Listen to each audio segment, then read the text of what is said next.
truck around. Yes, sir, pal. Him and his fool chemistry set. Look what he done to my hair. How'd he do that? Invented something called Bodine hair darkener.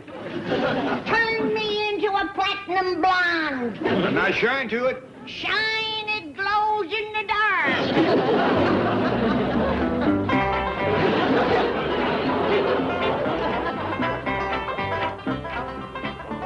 Jethro, how won't you? Right in the middle of a great experiment. If this works. It works! I've done it! Done what? Invented purple orange juice. I am going to make a fortune. Kyle. How? When somebody comes along and needs purple orange juice, they's going to have to deal with me. Granny's gonna turn purple when she sees this mess. Pa wants you to drive him down to the bank. Hot dog. That'll give me a chance to show him my greatest discovery of all. What's that? Something scientists have been trying to find for years. Where'd you get it? I didn't get it. I invented it. This peel can turn water into gasoline. All us great scientists gets laughed at. That don't bother us none. Someday you'll be proud to say she was my lab assistant. Oh, well, what does the lab assistant do? Cleans up the mess. How's it going, Miss Hathaway? Everything ready? Right, Chief. Vintage champagne, chilled to perfection, imported caviar. Oh, good. You know, Mrs. Sebastian is used to the best. What a man. Sponge king, shipping magnate. You got the expensive caviar, I hope. $10 an ounce. $10 an ounce? That's impossible. Oh, see for yourself. 10 ounces, $100. You left one in there. No, I didn't. All right, but let's leave the can around so Sebastian can see it. That will hardly impress a man like Mr. Lucas Sebastian. He is purported to be a billionaire. Yeah. Think of that. Real live billionaire. And quite a remarkable man. Adventurer, world traveler, oceanographer, authority in marine biology. $1 billion. That's 1,000 million. His concept that the farm of the future lies at the bottom of the ocean is absolutely brilliant. Real live billionaire. How exciting. Farming the ocean's depths. Doing what? Farming the depths of the ocean for food. Well, whose nutty idea is that? Mr. Sebastian! Oh, brilliant, brilliant.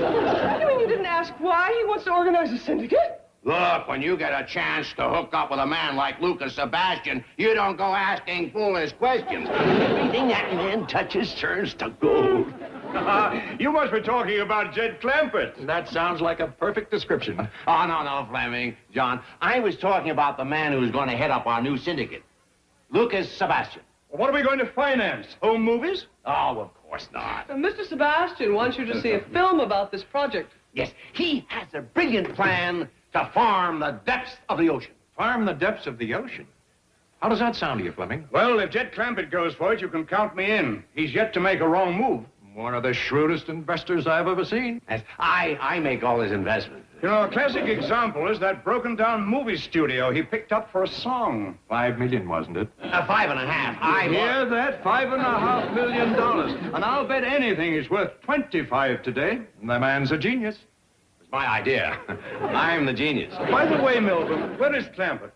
He's coming, isn't he? Well, of course he's coming. And when he gets here, he'll tell you himself that I'm the brains behind his every move. So, put together a little of this and a little of that and come up with a Bodine gasoline pill. You drop it in a tank of water and a car will run on it, huh? Yes, sir. We's running on it right now. Seem to be chugging along good as ever. Makes no difference. I'll switch back to the gasoline tank so you can see for yourself.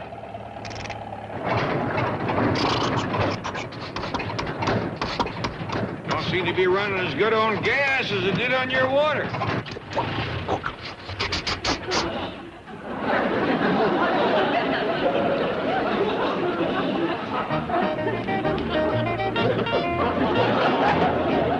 Uh-oh.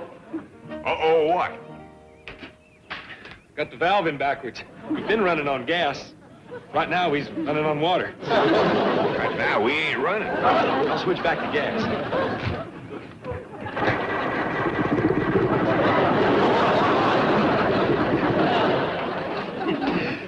Good morning, Miss Hathaway. Why, Mr. Sebastian, I have your film all ready to project. Oh, thank you. This is a little token of my appreciation for your scholarly interest in my undersea farming project. Oh, you shouldn't have, really. Oh, my goodness. Why, it's a sponge? Yes, one of the finest ever brought up by my divers. Why, it's absolutely magnificent, just beautiful.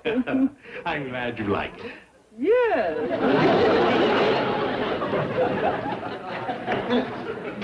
Gentlemen, Mr. Lucas Sebastian. Mr. Sebastian, welcome, welcome. I'm Milburn Drysdale. This is a great honor, a great pleasure. How do you do, sir? You know, meeting you is a privilege I've been looking forward to for many years, and I'd like to present Mr. Fleming Pendleton and Mr. John Canada. Mr. Drysdale, Yeah. my hand. What about it? I'd like it back. Gentlemen, shake hands with Mr. Lucas Sebastian. Oh, Sebastian. How do you do, sir? How do you do? How do you do, Mr. Sebastian? Sit down, sit down. Have some champagne, caviar. No, I'm on a very strict diet. What? Yes, if you don't mind, I think I'll sit over there where I won't be tempted. Tired?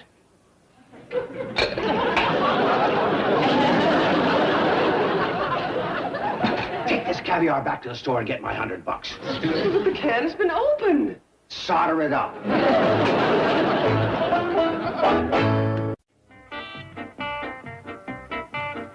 Right now, Uncle Jed. Step down in that old starter.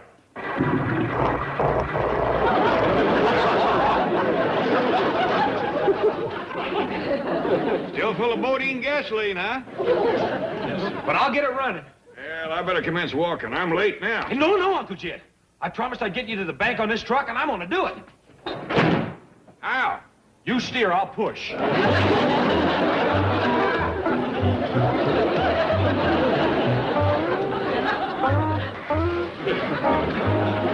I'm sure Mr. Clampett will be here any moment. He's never late. Well, he's late now. My time is limited.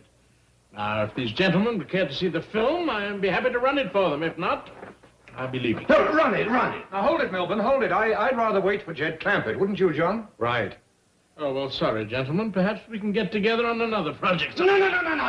Here we go. Go time.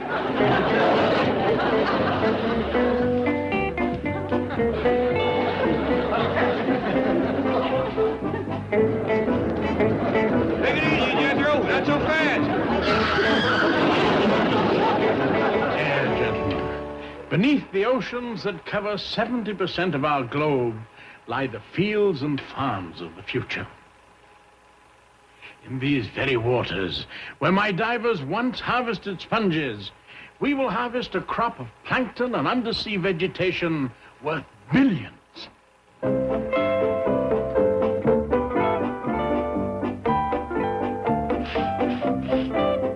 Well, gentlemen, the purpose of this syndicate is to develop and build the heavy equipment necessary for submarine harvesting on a commercially practical scale.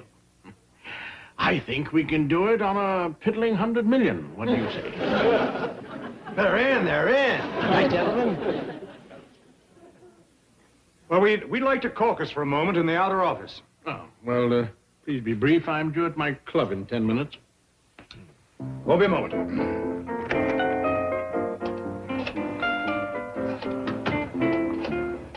What do you think, Fleming?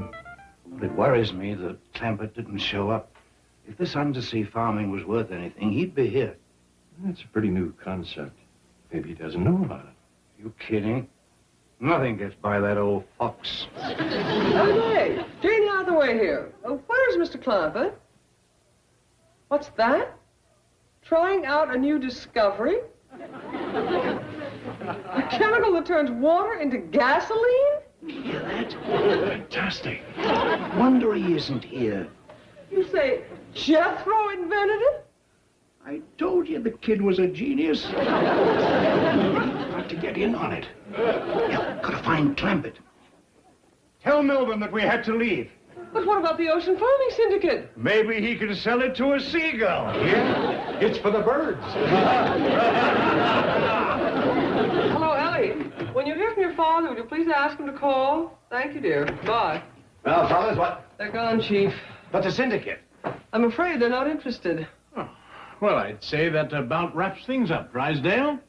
Apparently your bank doesn't have the clientele for something this big. Good day. No, wait. Mr. Clampett's big enough. Kindly remove that tourniquet from my arm. Thank you. Mr. Clampett didn't put in an appearance. But he will. Sorry, I'm late for a massage at my club. He's on his way. I know he is.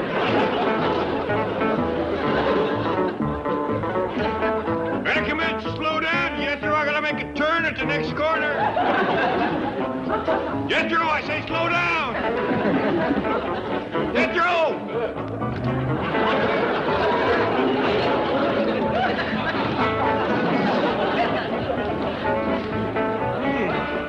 Must have lost him on that last hill. Mr. Sebastian, wait. Let's drive up to Mr. I Clampett. told you I'm late for a massage. Well, I'll massage you on the way. I'm really very good. I'll find him and bring him over to the club. You'll like him. He's a wonderful man. Miss Hathaway? Mr. Clampett, where have you been? Everyone's looking for you. Well, I had a little inventor trouble. Is the syndicate meeting over? Yes, but there's still time for you to get together with Mr. Sebastian, and it's very important that you do. How come? Well, he has a brilliant new plan for producing food. Is he a farmer? In a sense, but I'll let him explain it to you. I'll have Jethro rush you right over to the Oxford Club. Well, Jethro's might tuckered out. He just pushed a truck 4 miles at a dead run. Whereabouts is this Oxford Club? Well, actually, it's just up Wilshire a couple of blocks. Oh, shucks, I'll walk over. Well, you'll find Mr. Sebastian in the massage room. I do hope you'll see your way clear to help make his dream a reality. Well, I'll do the best I can. I'm sorry about missing the meeting. Jethro done the best he could. All's well that ends well. Oh, Joe! Take it easy. Have a heart. Oh. I'm sorry, Mr. Sebastian. You told me not to show you any mercy till the last of those 20 pounds were gone. Yeah, but Joe, I've been doing my best. I've been starving myself for 3 days. Don't give me that. I heard about those donuts this morning. Oh? Who informed on me? I just happened to date the waitress at the coffee shop. Give a $10 tip. Oh. And you promised me a $100 tip if we got rid of those pounds by tonight. And I'm gonna do it. Yeah, but Joe, just let me rest for a couple of minutes, eh?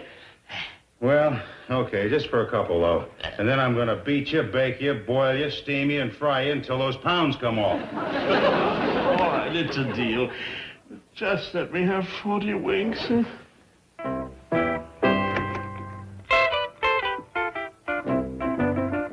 Yes, sir. Something I can do for you? Well, howdy. My name is Jed Clampett. I'm looking for Mr. Sebastian. Is he here? Yeah, but he's asleep right now. Down here in the basement? Right over there on the table. Does he sleep here a lot? Whenever I let him. Well, maybe I better go and come back another time. Was he expecting you? Well, I kind of think he's hoping I'll drop by. Well, maybe I better let him know you're here then. Well, no, I wouldn't. Oh, that's all right. I was going to wake him up to work him over anyway. Okay, nap time's up. There's a Mr. Clampett here to see you. Oh, how do you do, Mr. Clampett? Howdy, Mr. Sebastian. I'll shower and get dressed. Oh, no, you don't. You're going to stay right here. You paid for those donuts. Now, here, hold on. No. He's right, Mr. Clampett. I ate those donuts, and this is the only way I can pay the price. Well, let me pay. Oh. Well, it's better than getting beat up. You don't understand, Mr. Clampett. I just have to learn how to keep away from food. Well, you starved. I have been starving. 3 days. By doggies, Mr. Sebastian, I got to admire your pride. Pound away, Joe.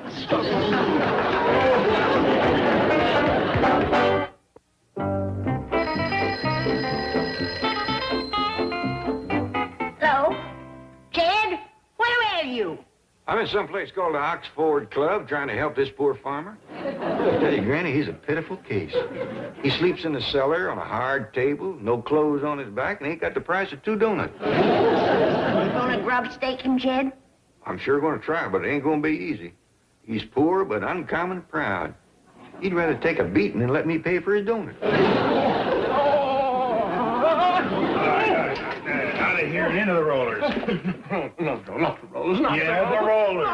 Come on. Granny, I got to get out of here before I tangle with the fellow that runs this place. He's the meanest, orneriest critter I ever seen.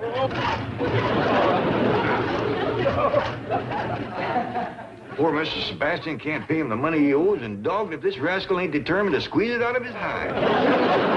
Fetch the poor fella home, Jed. Leastways, we can give him bed and board. Okay, into the sweat box. Oh, no, Joe, no. No, not the torture chamber. Joe, let me ride the bicycle. In the box.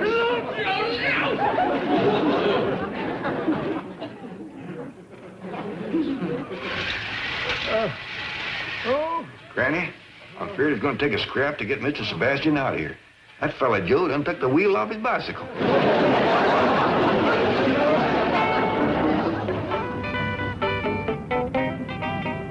Sure do thank you for towing me home, Miss Jane.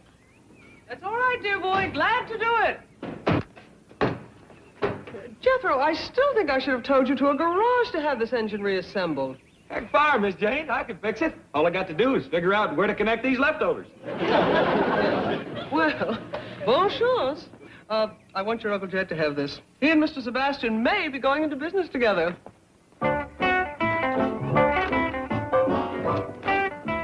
Good thing I graduated 6th grade. I hate to tackle this without education.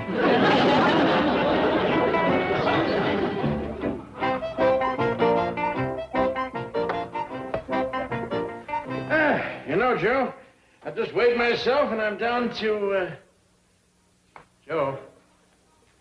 Joe, where are you? Oh, let me out of here. Get me out of this thing.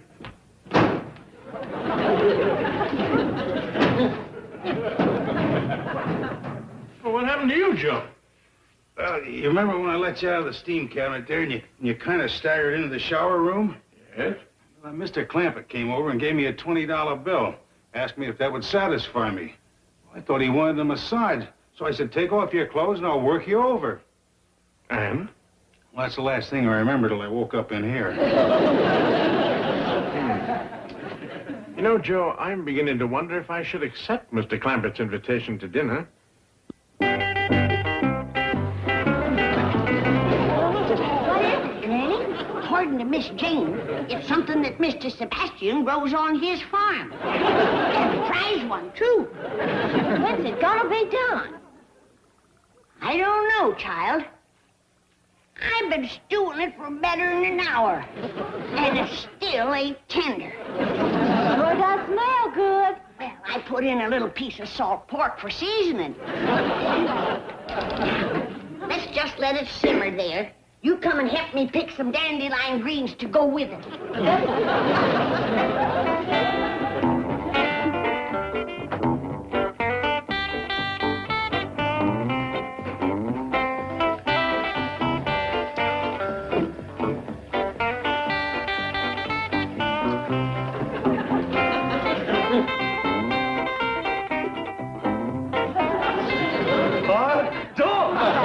The size of that mushroom.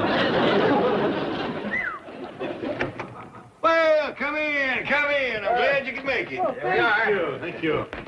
I see you got some clothes. Oh, yes. Mrs. Sebastian was telling me that's hand-loomed Irish tweed. Got it on Bond Street.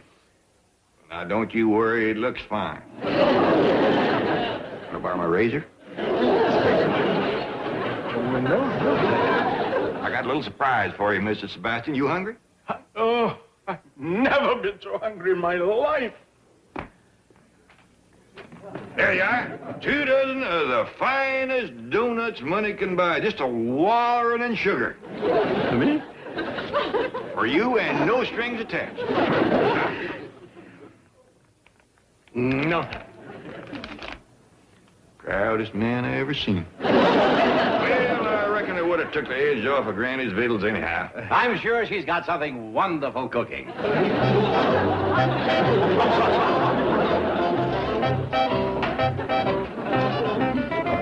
just dump them right in the kettle. The kettle's empty. Empty? Yes, ma'am. Started out just to have a taste, but you know me and mushrooms.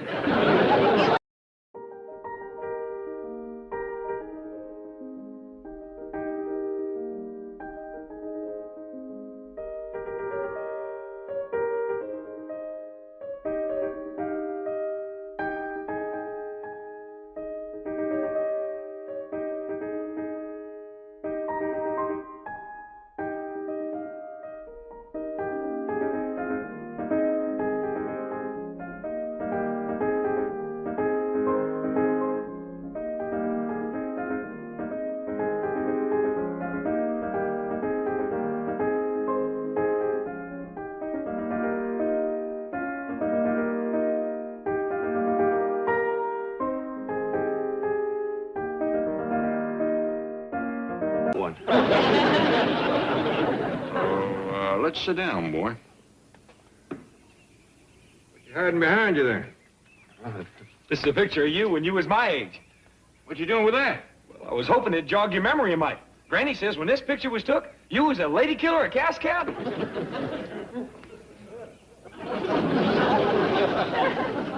Well, you know, Granny liked to stretch the truth when, What are you doing?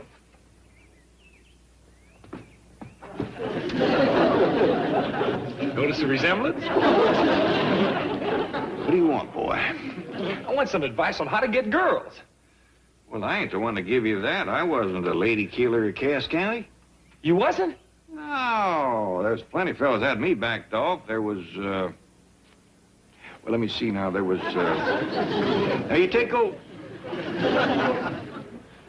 What do you want to know, boy? I want to know just exactly how you went about getting a girl.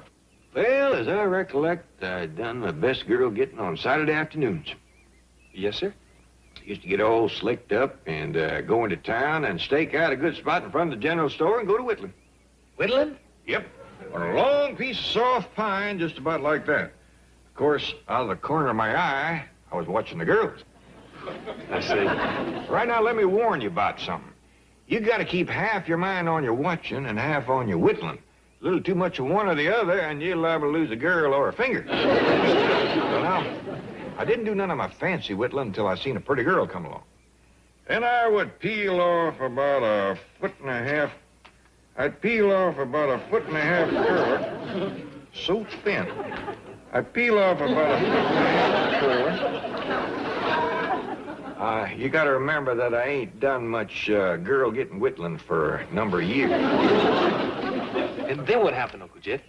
Then I'd show her a few of my fancy mumbly peg throws, like my 3.5 off the wrist, or my side spinner off the ear, or the nose winder. And while I was doing that, I'd mention the barn dance that night, and before you know it, we was acquainted.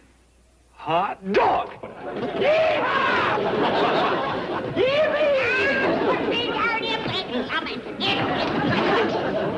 What was all that for? He's just full of oats, Granny. I declare that boy will eat anything. He ain't been eating them, he just feels them. Uh-oh. Huh? Jethro says you told him how to get a girl. Yep. Well, tell me so's I can get a fella. Well, I don't think it'll work for a girl, Ellie. You'd best ask Granny how to get a fella. Well, would you tell me, Granny? Let me think about it. Oh, please. I'm going to do it. I just want to think about it. At my age, you got to take your fun where you find it. Now, as I recollect, us girls used to do our best hunting in front of the general store on a Saturday afternoon. Well, how come? 'Cause that's where the fellas used to stand and pretend to whittle whilst they watched the girls. Granny, I ain't never seen fellas whittling in front of stores in Beverly Hills. Yeah. Come to think of it, they probably ain't no boys around today that dumb. Got my pocket knife ready, Uncle Jed?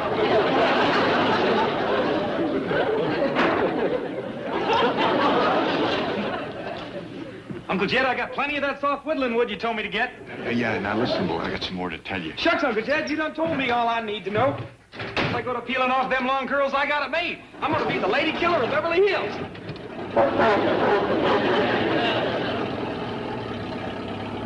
Granny, I didn't realize the boy was so desperate.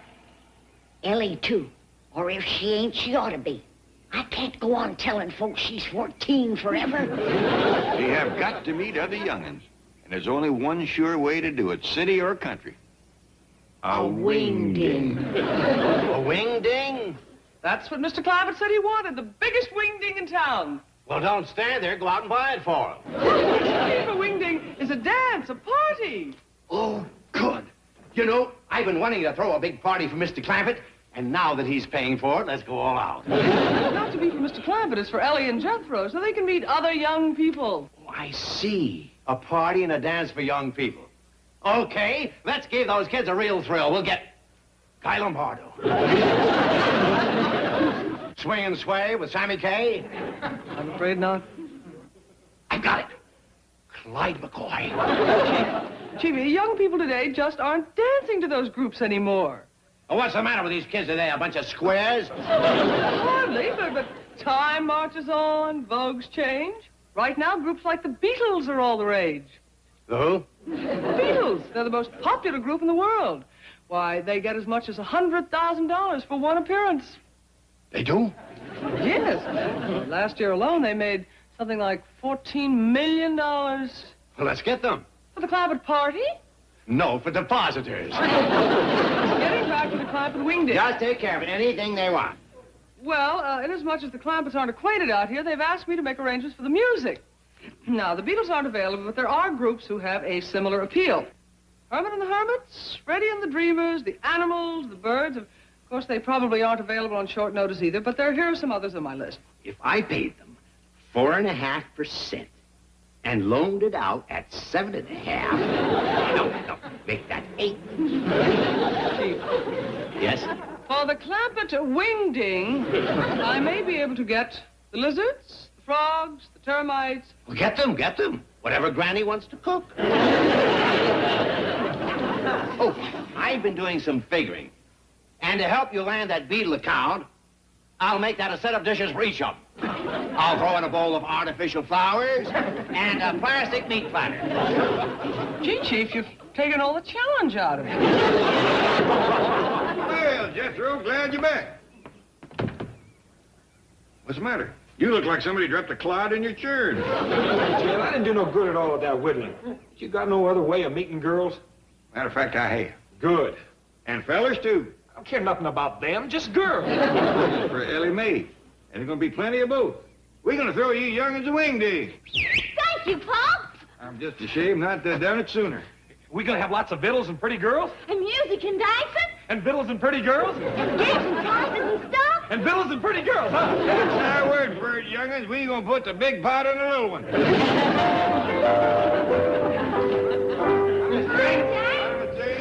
Greetings, all. Holding a family conference, are you?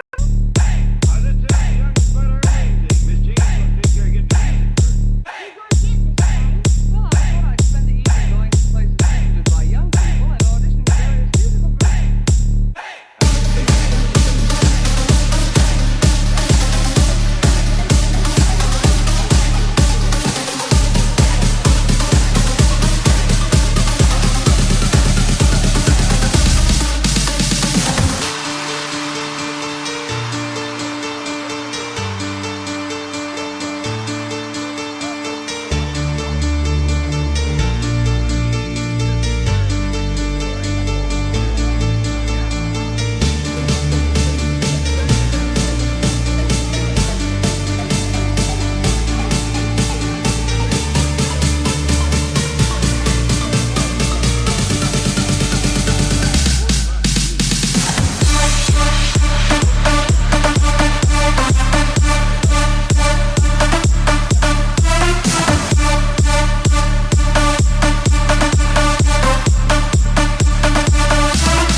Won't you make me cry, pretty woman?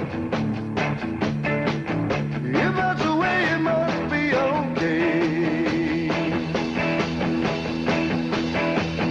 I guess I'll go on home, it's late.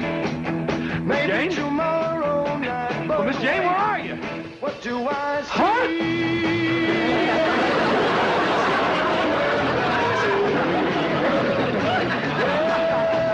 Is he coming back to me?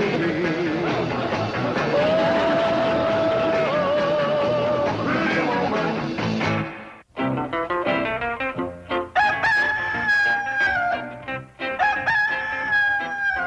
Might as well give up, Earl. I know it's plumb past daylight, but Jethro is sleeping in this morning. I gotta say one thing for California, Jed. No matter what time of year, you can always find flowers. Want me to get these in water for you, Granny? Please, honey. And then put them around in the parlor. 'Cause that's where the old folks are gonna sit tonight while you young'uns are dancing. Well, ain't you gonna dance? Of course I am. I'm talking about old folks. Dug up all the rocking chairs we got, Granny, but they ain't gonna be enough for all the old folks to rock.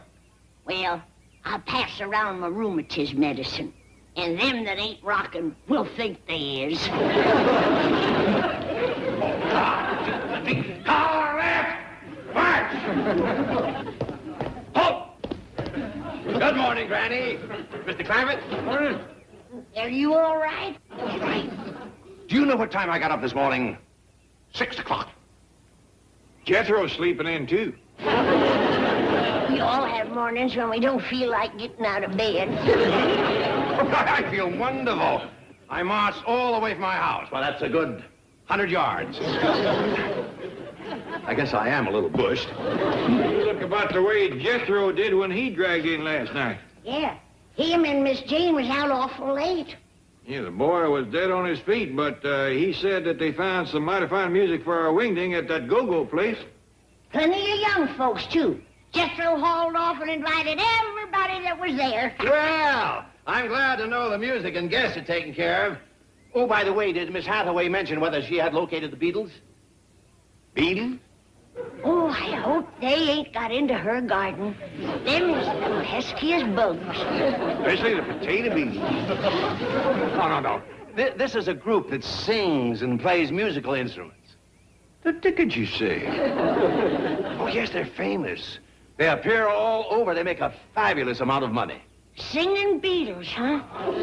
Well, let me know if Miss Jean finds them. I'd pay $25 to see that myself.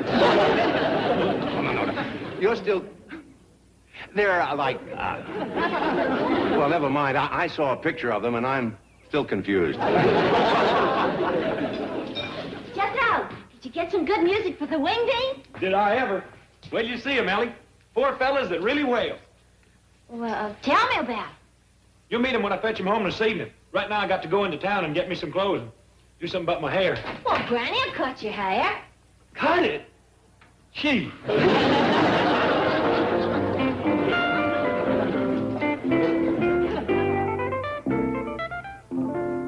Morning, Mr. Drysdale. Good morning, Ellie. Let me get you a cup of coffee. Oh, thank you. How about a bowl of... Ellie Mae, there was 3 boxes of flakes in there. Well, Jethro just finished breakfast. Well, glad the boy's up. We can go out and get the decorations. Jethro's gone to town, Pa. Said he'd be back this evening. This evening? Why, we ain't gonna have time to fetch the trimmings for the hall. Well, let me take care of that for you, Mr. Clampett. Well, can you get hay and corn and pumpkins and such? Anything you want. I'll have it brought in by the truckload.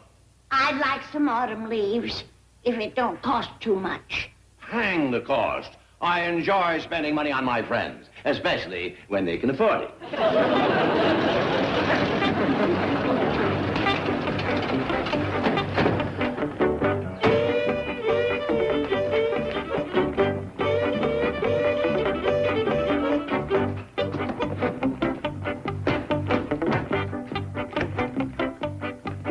Well, it's about time you was getting home. Well, where'd you get all this stuff? Never mind. Now get upstairs and change your clothes. Where's them fellas you was gonna fetch home? Miss Jane's bringing them. Here, Ellie. There's more on the truck. Granny, you got this place looking like a barn. No, thanks to you. Get upstairs and change our clothes. Go on now. What is it, Ellie? Well, I ain't sure, Pa. It can't be a fiddle. There ain't no bow with it. Not a banjo. It ain't round and it ain't got no skin on it. It's kind of like a guitar, except it ain't holler. It don't hardly make no sound at all. Reckon this is what them music fellas is gonna play? I hope not. If your pa calls the dances above a whisper, he'll drown 'em out. I'll see what else is on the truck.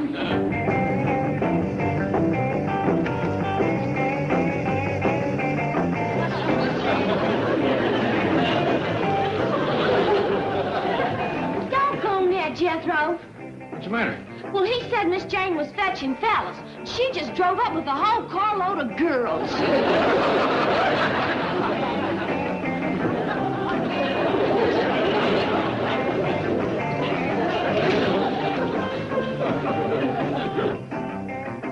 It was an honest mistake, Ellie. These girls are right, but they dress like fellers.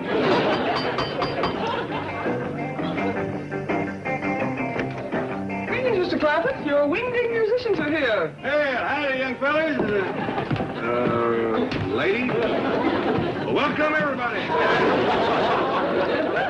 These are the Clampetts. These are the enemies. Howdy. Hi, how are you? Did she say they was the enemies? Yes, sir. I'm glad they ain't on our side. Oh, they have some other things to unload.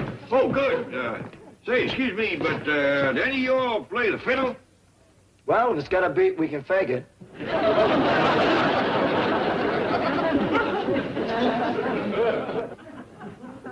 What do you make of it, Jed? Jethro's got some explaining to do. What about? How about this, huh? Boy, have you looked in the mirror?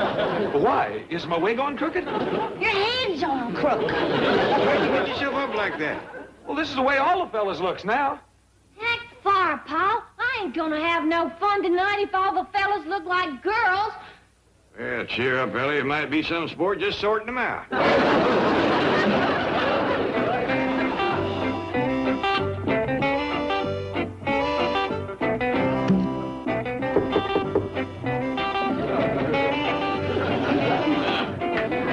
Hello, Granny. I wanted to get by earlier. How's the wingding? Are the young people dancing? No! They're twitching and jumping like a bunch of worms on a hot rock. No wonder they got long hair. They can't stand still long enough to get it cut. I hope Mr. Clampett isn't too upset. No. Jed's finally got him quieting down. He's trying to learn him to square dance. Wonderful. Let's go see how he's doing. Right hand, your partner. Left hand. Both hands, your partner. Now, you see how easy it is? Especially when I call out the moves for you. Now, you reckon you can play that turkey in a straw tune? Oh, sure. Dandy. Let's get going.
Clampets, madam.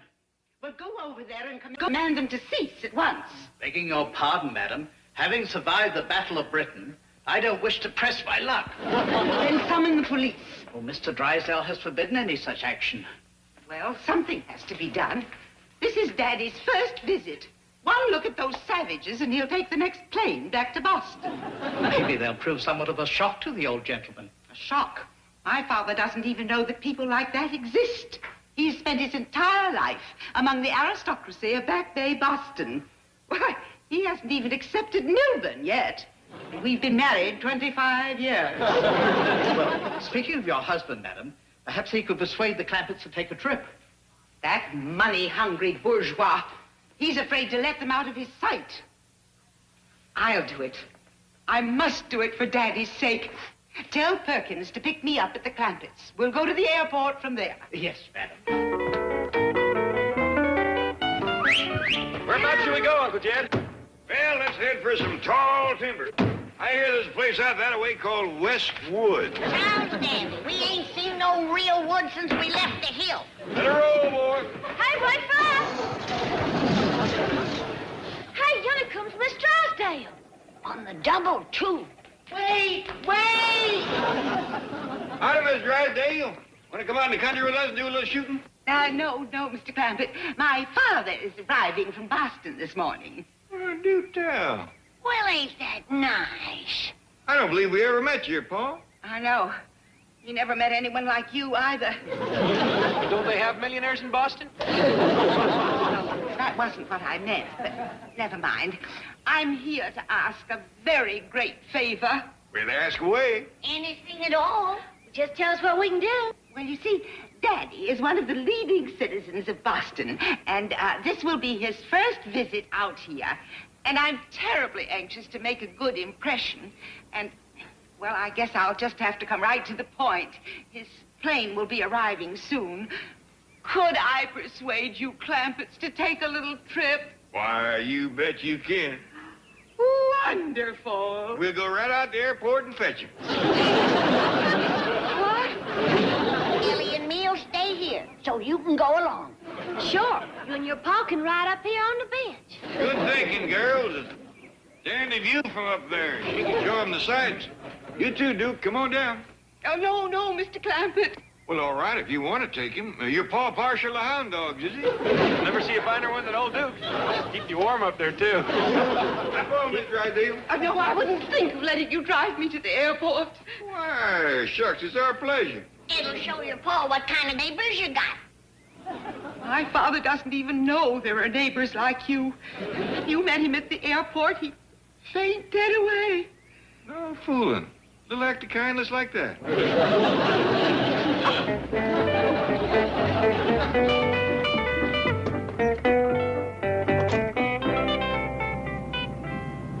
Wonder why she changed her mind.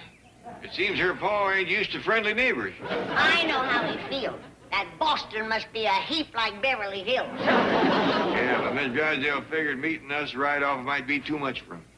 Poor old fella. Milburn, Daddy is here. Rise. Milburn, my boy. Welcome to California, Mr. Farquhar. Your first visit, I believe. Yes. Daddy has never been west of Copley Square. Well, and how was your trip? Daddy had a dreadful experience. He had to change planes in Las Vegas. I had no idea places like that existed. Poor Daddy. How long were you there? 6 days. 6 days? Well, Margaret, I just couldn't take any plane, you know. Yes, of course. It must have been terrible. Oh, pretty rugged. Now, if you'll excuse us for a moment, dear, I have some business to discuss with your husband. Did you hear that, Mildred? Daddy wants to discuss business with you. Listen carefully. Well, Milburn, my boy? You got tapped in Vegas, huh?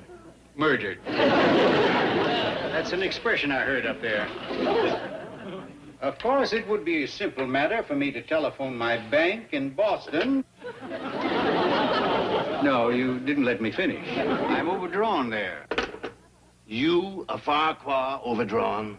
Yes, yes. I have kept it from my daughter to spare her pride, but ever since her mother passed on, I have met with a series of financial reverses. Well, I suppose it's that I miss her so, you know. Well, now an old man needs something to turn to in his grief. Now, if we could arrange a little something to tide me over... How much do you want to borrow? Oh, I'm not asking to borrow money. No? No. I'll roll you high dice. Forget it. Now, look, I'm glad to have you stay at the house. You'll have a nice room, plenty of food, but I will not finance your gambling. In fact, you should seek a cure. Would you like to finance that? No, I wouldn't. Any money you want, you'll have to wheedle from your daughter. I give her a very generous allowance. You know, son, for 25 years, the Farquhars have looked down on you. We always felt Margaret married beneath her. And you know something? We were right. Daddy, before we go home, I must prepare you for a shop. He hasn't cut off your allowance. No, it's about our next-door neighbors, the Clampetts. They're terrible people. Well, how terrible? Oh, they're simply unbelievable. Peasants, little better than cave dwellers. Well, why does Milburn tolerate them? They have $50 million in his bank. How much did you say? 50 million.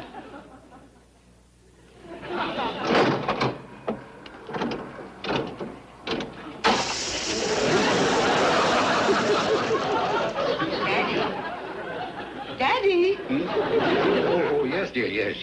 Steel yourself for the Clampetts. I'm ready, dear. I'm ready. You say those millionaires, those peasants, they live over that way, huh? Yes. Mercifully, the hedge conceals them from view. Money hasn't changed them at all, huh? Not a bit. They don't know what to do with it. You don't say. Daddy, they're such a blight. If only someone could rid the neighborhood of them. Well, I'll do what I can to clean them out. Stay away from them, Daddy, please. Beg pardon, madam. The upstairs maid wishes to speak to you. Oh, excuse me, Daddy. Ravenswood, serve Mr. Farquhar. Yes, madam. Just plain, Ravenwood. Yes, sir. Oh, tell me, those Clampetts next door, I suppose they're a rowdy group, huh? Gamble a lot, play poker, shoot dice? Oh, no, sir. They're simple people. Rustic types. Oh, rustic, huh? Well, that'll help. Oh, say, this is superb. Now, you didn't learn to make tea like this out here. No, sir. In the old country, sir. The home of superb tea. Really? You don't talk like a Bostonian.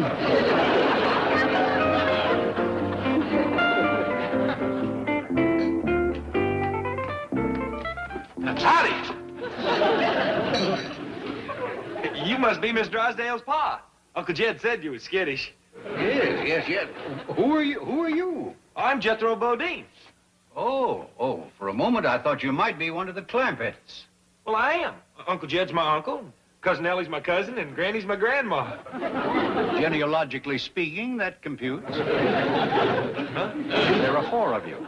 Just a minute. Yeah, that's right. What's your name? Lowell Redlings Farquhar. Oh, go on. Well, that's really my name. Well, would you mind if I just called you Shorty? Well, all right, go ahead, Jethro. Thank you. I hope I ain't friendly enough to you too fast, but Granny won't bust out the company victuals till he's all good acquainted. As a matter of fact, I'm anxious to get all good acquainted with you Clampetts, too. Hot dog! Let's go! Here, wait! What are you doing? Jed, my possum is coming on for done to a turn. How long we gonna have to wait for that Boston fella to get unskittish? Well, if Miss Drysdale don't fetch him over here to meet us pretty soon, we're going to have to figure out a way to commence breaking the ice. I can do that. Got a little icebreaker right here. Don't get too handy with that jug. You might be a temperance man. Jethro's coming with Miss Drysdale's pal. Hi, everybody. This here's my Uncle Jed, my cousin Allie, my granny. Come on, Shorty, let's go wash up and eat. Yes, Put that man down. I tried that, Uncle Jed, but he couldn't keep up with me. Thank you. I'm real sorry, Mr. Farquhar, but when Jethro has an empty stomach, he gets a head to match. Now, boy, you go in the parlor and lay a fire. Ain't we gonna eat? Do like I tell you. Gee whiz, after I went and toted him over here, introduced him and everything. Hey, you go on upstairs and put on a pretty party dress. Yes, sir, pal. Well, well. How do you like your possum, Mr. Farquhar? Falling off the bones tender, or with a little fight left in it? I beg your pardon. Did you say possum? Look at him, Jed. He can't believe his good luck. Just cooking the same as always, Granny, and it'll be finger-licking good. You boys enjoy yourself. I'll call you. Thank you. Well, what would you like to do, Mr. Farquhar? Well, I don't know. We might chat a little, or... I don't suppose you play cards. Well, I have held a couple of hands of whist. What do you have in mind? Well, I came across a new game on the way out here. Something called poker. Yeah, I've heard of that. Of course, I never played any. It looked like a lot of fun. Shall we give it a try? Well, I'm sorry, but I haven't got a deck of cards in the house. Well, it just so happened that I have some here. Well, good. Yeah, I play solitaire a lot now that I'm a widower. Widower now.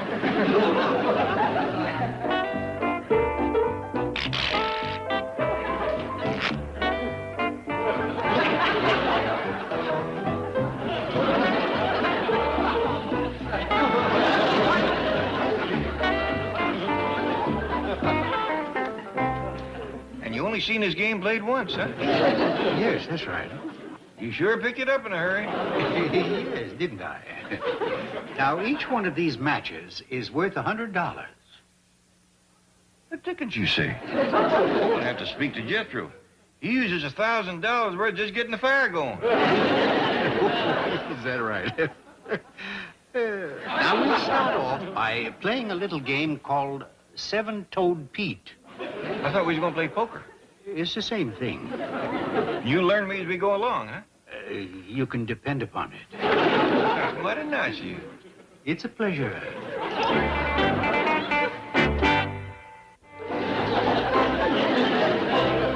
Kind of ashamed of myself. I ain't learning this game worth shucks. Oh, no. You're doing fine. Fine. I'll tell you what.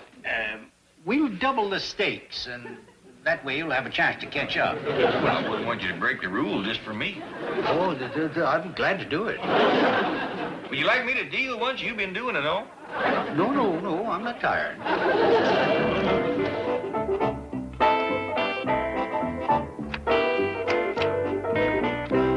How's it going? Oh, fine. You boys shouldn't play with matches. We's ready for that possum any time, Granny. It's gone, Jed. Gone? That stomach that walks like a boy. Got it. This news is going to lay heavy on Mr. Farquhar. Oh, yes. I'll be greatly disappointed. I can open up a can or something. That'll be fine. Now, let's see. I can give you canned crawdads, crow gizzards, hawk eggs, gopher shanks. Why aren't you surprised us, Granny? No surprise. I'm really not hungry, you know. I know how you feel. When you got your heart set on baked possum, nothing else sounds good.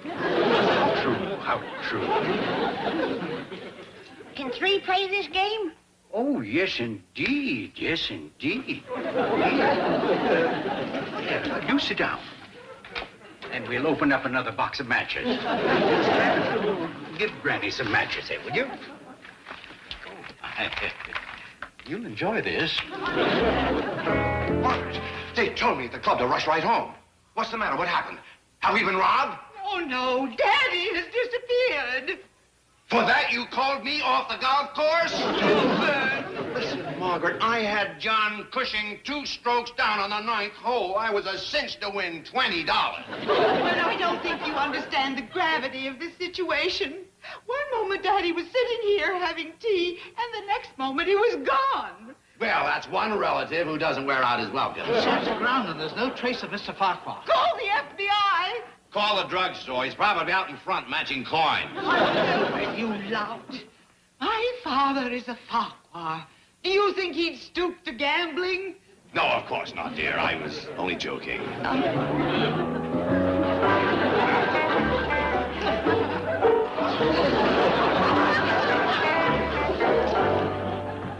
Granny, let me deal now, will you? Oh, I don't mind. By doggies, Granny, you're getting pretty near as good as Mr. Farquhar. Thank you. But you'll have to learn her that fancy way you deal off the bottom of the deck. Excuse me, Granny. I shot Jethro pretty near to town, but he gave me the slip. Well, never mind. Are you hungry yet, Mr. Farquhar? No. Well, you might as well clear the dishes off the fancy eating table. Yes, sir. Too bad we ain't had victuals in the billiard room in some time. Oh? Oh, did you say billiard room? Yeah, there's a billiard head hanging on the wall. Head? Would you like to see it? You're about out of matches anyway. Yes, I'd like very much to see it, yeah. So this being called a billiard room and that a billiard table, we figured this critter must be a billiard. Awful plain looking, ain't he? I'd say that, yeah. That's the part they put up on the wall. I'd hate to think what the rest of them looks like. He must be as heavy as he is homely. You can see this table is built extra stout. Hold up his carcass. Trouble is, it's so big we have to use these pot passers to hand the riddles around. Did you know that you could play a game on this table? You don't say. Yes, it's called pool. And you play it with these pot passers. Doggies. I could show it to you if you like. We could play for matches. Would you like that? Well, it sounds dandy. All right.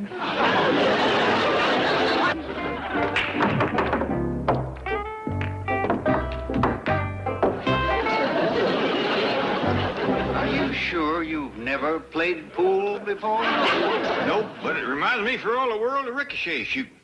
What kind of shooting? Ricochet. That's when you bounce your bullet off a rock before you hit the target. Jethro and me does it a lot.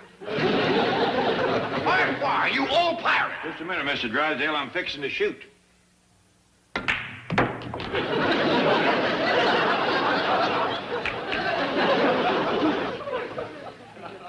Now, what was it you wanted, Mr. Drysdale? I don't remember. Rack him up, Mr. Farquhar. Mr. Farquhar, Ellie Mae says that these poker matches come to $472,000. Give or take a few thousand. You took these innocent people for that much? No, that's what I owe them. I don't know where you buy your matches in Boston, Mr. Farquhar, but you're getting overcharged something awful. Now, why don't you take these back with you? You can sell them at a nice profit. You mean that I don't owe then? I'm not expected to pay? Let's forget about the matches. We'll both enjoy the game better if we don't have to keep track. Well, that is wonderful. Grab yourself a pot passer, Mr. Drysdale. Rack 'em up, Mr. Farquhar. Don't figure on playing more than an hour, Lowell. I just stuck another possum in the oven for you.